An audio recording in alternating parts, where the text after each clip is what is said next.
Muito bem, voltamos aqui então com o nosso inquérito policial. Eu dizia para você que, pode jogar na tela, André, a gente estava lá então com as nossas investigações e diligências, né? E então investigamos o crime. Investigou o crime, ótimo, tudo certo, chegamos no autor. Muito bem, chegamos no autor e chega a hora do tal do indiciamento. Pode botar aqui na tela para mim, Marcelo? Seguinte, indiciamento. O que é um indiciamento? Veja você. Eu, delegado de polícia, estou lá investigando, colhi provas, ouvi pessoas, fiz uma perícia e tal, e eu chego à conclusão que determinado sujeito é o autor do crime. Beleza?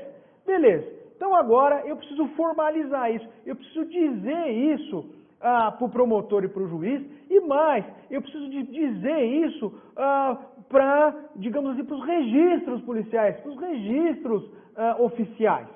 Né? Então põe aqui na tela para mim, olha só, o conceito de indiciamento é justamente esse, são atos de polícia judiciária em que eu vou formalizar essa minha convicção, né? É a formalização dessa minha, vamos lá, aqui, caneta foi, aqui ó, a minha formalização da minha convicção dessa provável autoria do crime, né? Só a título de curiosidade aqui, a palavra indiciamento vem de indício, ou seja, tem um cheiro de probabilidade de que esse cara é autor do crime, ó. Indício está lá no 239, ele fala, olha, considera-se indício a circunstância conhecida e provada que, tendo relação com o fato, autoriza que você, por indução, conclua a existência de outra circunstância. Nesse caso, o indício permite que você conclua pelaquela provável autoria. E aí o delegado vai formalizar essa conclusão indiciando o suspeito. Então, primeira coisa que a gente tem que lembrar. Você não indicia ninguém quando você está falando de Lei 9.099. Tá? Por quê? Você vai ver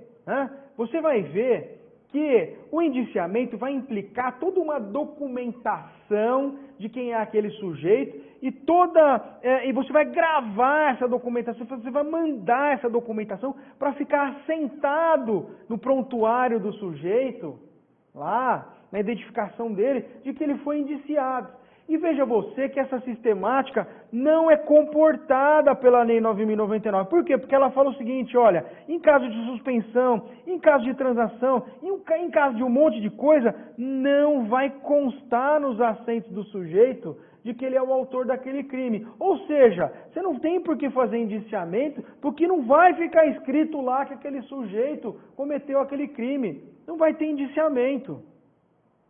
Certo?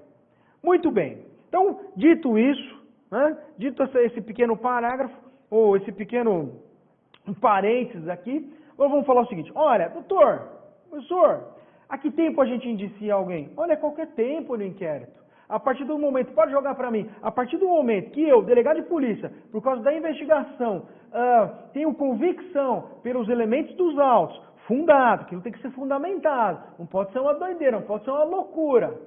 Mas a partir do momento que eu tenho uma fundada convicção, com base nos elementos dos autos, eu indicio aquele cara. Qualquer momento. É comum no começo do inquérito? Não, pela lógica. Eu não posso começar a investigação já achando que aquele cara é o autor. Em geral, isso é próximo do fim da investigação. O único momento em que a gente começa indiciando é o flagrante. É no flagrante. Por quê? Porque no flagrante, inclusive você lavra o auto de prisão em flagrante contra o suspeito apresentado, justamente porque você já tem a convicção de que ele é o autor. Então, no caso de prisão em flagrante, sim, você vai lavrar o auto de prisão em flagrante, vai fazer os atos de indiciamento e já vai instaurar um inquérito policial contra aquele cara. Esse flagrante vai para o fórum, resolver lá a audiência de custódia, você continua o inquérito pelos próximos 10 dias. Faz relatório final e termina o inquérito. Mas veja, uma situação absolutamente excepcional, porque o flagrante é o momento que você recebe um cara que você já meio que sabe que ele é o autor. Agora, exceto isso, esse inquérito relâmpago que é gerado pelo flagrante, em condições normais, você começa o inquérito sem saber quem é o autor. Você vai terminar lá no fim falando, pô, esse cara aqui que é o autor, meu. Eu vou indiciar ele, Bruno indiciou, e a gente vai conversar se ele está presente ou não. Você vai relatar, fazer o relatório final e pau, justiça. Às vezes, entre uma coisa e outra, você vai fazer uma operação, por exemplo, nesse caso aqui é grave, a quadrilha continua trabalhando, continua aprontando, nós vamos montar uma operação que nós vamos prender todo mundo. Aí você vai prender, indicia o cara, cadeia, relatório final, justiça. Você só coloca, vamos dizer, a operação para dar a cana aí como mais uma fase, que é o que geralmente aparece na mídia. Mas teve todo um trabalho de investigação anterior, né? E aí quando você põe a mão no cara, você faz o indiciamento. Nem sempre o cara precisa estar presente, viu? Às vezes vai cumprir o mandado, o cara não está presente, você indicia indiretamente. Nós vamos falar disso. Mas o fato é que, indiciamento, quando você tem a convicção, a qualquer tempo no inquérito. Vamos lá, ó, põe na tela uma coisa que eu quero que você fique esperto. Indiciamento, como eu falei, ele pode ser direto, o cara está presente lá no ato, vocês vão entender o que é isso, ou indireto, o cara não está presente. Doutor, não achei o cara, não achamos. Estelionatário era muito comum isso. Eu trabalhei numa equipe uma vez que fazia só estelionato, mexia só com estelionato. A maioria das vezes não achava, os caras são fantasma, fumaça. Indiciava indiretamente. Não é tão bom, porque o cara não deu a versão dele, depois vocês vão falar isso. Mas, se eu tenho convicção, amigo, nada me impede, viu? Nada me impede. Aí, já, inclusive falando disso, olha só, põe na tela aqui para mim, Machô, os pressupostos. Veja você, qual que é o pressuposto do indiciamento? Eu tenho que ter um elemento razoável, um elemento suficiente. Não dá para ser uma piração da minha cabeça. Sonhei que o cara é o autor, eu vou indiciar o cara. Não dá. Tem que ter um elemento razoável suficiente, inclusive quanto à materialidade também do crime. Porque tem crime que às vezes você não consegue nem perceber a materialidade dele. Que nem eu falei, na equipe lá que fazia estelionato, às vezes você chegava à conclusão que era uma dívida civil. Ué, aí não tem a materialidade, não tem o crime do estelionato, não teve o ardil, não teve o logro. Aí não tinha nem a materialidade. Mas outras vezes não, outras vezes chegou, olha, tem mesmo, ó, o ardil era esse, o logro era esse, o jeito que o cara fazia era aquele, opa, e o autor era esse cara aqui, indiciamento. Agora, veja você, põe na tela aqui, eu preciso ter uma fundamentação, né? Preciso ter uma fundamentação, né? Embora não haja previsão legal expressa. Isso eu acho interessante. Mas olha, de novo, a gente retoma aquela discussão que eu fiz no começo. Hoje, todo ato administrativo, e o indiciamento é um tipo de ato administrativo, ele precisa ser fundamentado. Não é? Hoje, o processo penal, e aí o inquérito policial, ele precisa ser visto sob a ótica da Constituição, né? Da prerrogativa. Depois disso aqui, o advogado precisa defender o cara, também do que eu estou falando no indiciamento. Então, assim, eu entendo hoje que é recomendável e, digamos assim, se coaduna com o todo da ordem constitucional que a gente tem, você fundamentar o seu indiciamento, fazer um termo de indiciamento. Isso não é comum, você é advogado, você que maneja inquérito policial, ou até o servidor público, é difícil ver termo de indiciamento, mas eu acho que isso é uma tendência. Então você que está de olho no futuro, se prepara já para começar a encontrar isso no inquérito policial. Certo? Muito bem, olha que interessante, põe na tela aqui, o sujeito de repente não é o autor. Você indiciou, tudo falava que era o cara, mas aí de repente, plot twist. Vamos lá, episódio 2, os roteiristas trabalharam bem, não é o cara. Dá para desindiciar? Claro que dá. Inclusive de ofício, eu já fiz isso um monte de vezes.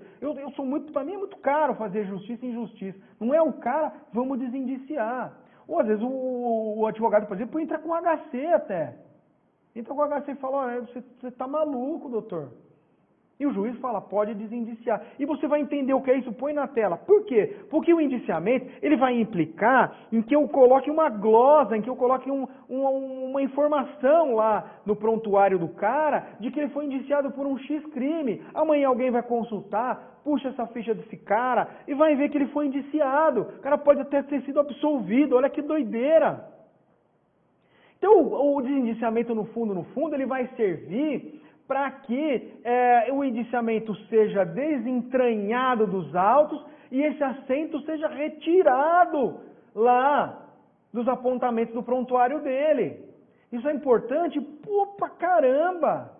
Direito penal é muito do olho. Às vezes você olha e fala, pô, esse cara tem passagem no 71, meu. Só que às vezes é um indiciamento que não foi pra frente. O cara foi absolvido. E aí o advogado não tomou cuidado de pedir o desindiciamento. O juiz não tomou cuidado. Uma técnica pobre. Olha a diferença, a repercussão que você pode causar na vida da pessoa. Não é? Vamos lá, olha só, por que eu estou falando isso? E aí agora eu quero entrar exatamente no que a gente precisa. Porque o indiciamento ele vai ter alguns atos de polícia judiciária que eu, como delegado de polícia, vou presidir. Então, eles são lógicos, olha só, você vai perceber que eles são lógicos. Veja, se eu estou fazendo um indiciamento, pode pôr na tela aqui para mim, para dizer que aquele sujeito e mais ninguém nesse mundo é o sujeito que cometeu aquele crime, eu preciso dizer legalmente, de forma absoluta, que aquele cara é ele e mais ninguém. Não é o Márcio que está lá na técnica, não é o André que está lá na sala do lado, não é o Maurício que está aqui dando aula. É aquele sujeito fulano de tal que cometeu o crime. E aí a gente vai começar com isso daí, com uma confecção de uma peça. Põe na tela aqui para mim, olha só, que é a qualificação e a vida pregressa. Por que a qualificação e a vida pregressa? Porque ali eu vou perguntar para o sujeito quem é ele, o que ele faz da vida, como é que ele vive, como é que viveu. Ali eu vou permitir que também depois o juiz e o promotor conheçam quem é esse sujeito. Artigo 59 está lá para dizer para a gente do CP, olha, a vida pregressa, a vida do sujeito é um dos fatores que dosa a pena. Depois disso, veja você, eu vou ter que identificar esse sujeito, nós vamos conversar sobre identificação aqui. Eu vou ter que dizer legalmente que aquele cara é o fulano, e a forma de fazer isso é eu identificar ele, civilmente, eventualmente, criminalmente. Vocês vão entender isso daí. Por fim, nós vamos ter que fazer um interrogatório, sabe por quê? Porque parte da minha convicção como delegado de polícia é ouvir o que esse cara tem para dizer. Se eu estiver fazendo um negócio imparcial, um negócio desapaixonado, eu não posso entrar na sala de interrogatório, eu fui para mim aqui, mas eu não posso entrar na sala de interrogatório já achando que aquele cara é o culpado, é o autor. Tem que ser desapaixonado. Sabe por quê? E se esse cara me conta uma história que muda tudo? Eu tenho que estar desapaixonado porque eu não posso não ouvir o que esse cara tem para dizer. Às vezes ele conta uma história e fala, putz, e agora? Será que não é mesmo? A minha obrigação é checar isso. E o interrogatório é parte disso também. É parte onde eu também esclareço. Você começa a ter a convicção, não, é esse cara mesmo, olha o que ele está me falando. Isso também é uma forma de você coletar a prova. Mas também é uma forma do cara se defender. Ele é um ato absolutamente multilateral. E claro, por último, o termo de indiciamento, que é onde eu concluo tudo, onde eu falo, olha, estou indiciando por causa disso, ele me falou aquilo, coletei isso aqui. É onde eu permito que as pessoas entendam a minha convicção. Olha, eu vou falar para vocês, eu acho importantíssimo isso, e aí falo pela praxe até, é importante que o juiz entenda, o promotor entenda, o advogado entenda o que se passava na sua cabeça quando você indiciou. E o termo de indiciamento faz isso. Isso poupa tanta dor de cabeça, mas tanta dor de cabeça que vocês não imaginam. Vamos lá, vou pôr na tela. Olha só, aqui só por curiosidade, é a qualificação do indiciado. Tá vendo as perguntinhas aqui? Nome, nacionalidade, onde você nasceu. Isso aqui é um modelinho que eu tirei do registro de ocorrência. Mesma coisa a vida pregressa aqui, teve tutor, grau de instrução, bebe, fuma, não sei o quê, olha só. Estado civil, é harmônico, é briguento, tem filho, não tem filho. Você percebe que aqui, por exemplo, é meio que um perfil socioeconômico do cara. Isso aqui também, viu? A perguntinha aqui é modelo. O escrivão vai colocando sim, não, y, conforme a resposta do cara. Né? Veja você aqui, interrogatório. Antes da gente fechar o bloco, eu vou falar um pouquinho disso aqui. Olha só, já falei, mas só para repetir. O interrogatório, então, olha, o cara vai ser ouvido, ele vai dar a versão dele dos fatos, é ali que você vai sentir a maldade do cara. O interrogador experiente senta, respira e já sente o cheiro da maldade ali. Né? Agora, veja, Veja, aqui, para nós, aqui em processo penal, o que é importante? Qual que é o game changer aqui, digamos assim? A Constituição de 88 e as prerrogativas do advogado e as garantias do sujeito. Por quê? Você não faz mais interrogatório do jeito que você fazia. O local tem que ser adequado, não pode ter nenhuma forma de violência, de pressão, você não pode constranger o cara. O cara tem direito ao silêncio e ser avisado desse direito ao silêncio. Está aqui, ó. Se você for lá no CPP, você não pode interrogar o cara sem advogado, a não ser que ele abra mão do direito, mas você não pode interrogar, inclusive é abuso de autoridade. Você obstruir, por exemplo, o advogado de estar presente no interrogatório ou de conhecer a acusação é abuso de autoridade. São todas prerrogativas que estão lá inscritas no CPP e que têm que ser observadas. Então aqui eu gosto de falar o seguinte, olha, hoje interrogatório é um ato que ele tem um banho de Constituição. Ele tem um verniz da Constituição ali. Você pode jogar para mim, você não interroga mais o sujeito sem observar isso daqui. A Academia de Polícia ela tem agora, você sabe, curso para ensinar o pessoal a interrogar, para ensinar a luz disso daqui. Tamanha a preocupação. Primeiro, em observar os direitos humanos, e observar as garantias. E segundo, em adequar o ato desde o local do interrogatório. Tamanha a importância disso aqui. E você, como operador de direito, seja acusação, seja advogado, tem que aprender a manejar essas possibilidades, para que a coisa tenha a adequação legal expressa. E aqui, a maior mudança é a presença do advogado no interrogatório. O advogado não pode interferir? Não pode interferir. Ele entrevista o sujeito antes, acompanha, depois, eventualmente, pode até fazer alguma consideração, mas ele não pode intervir. Mas veja, o encaixe tem que ser bem feito aqui. O encaixe tem que ser bem feito aqui. Quando a gente voltar, eu vou falar de identificação civil e criminal, que é a matéria mais espinhosa aqui, mas a gente consegue vencer ela. Bacana? Daqui a pouco a gente volta.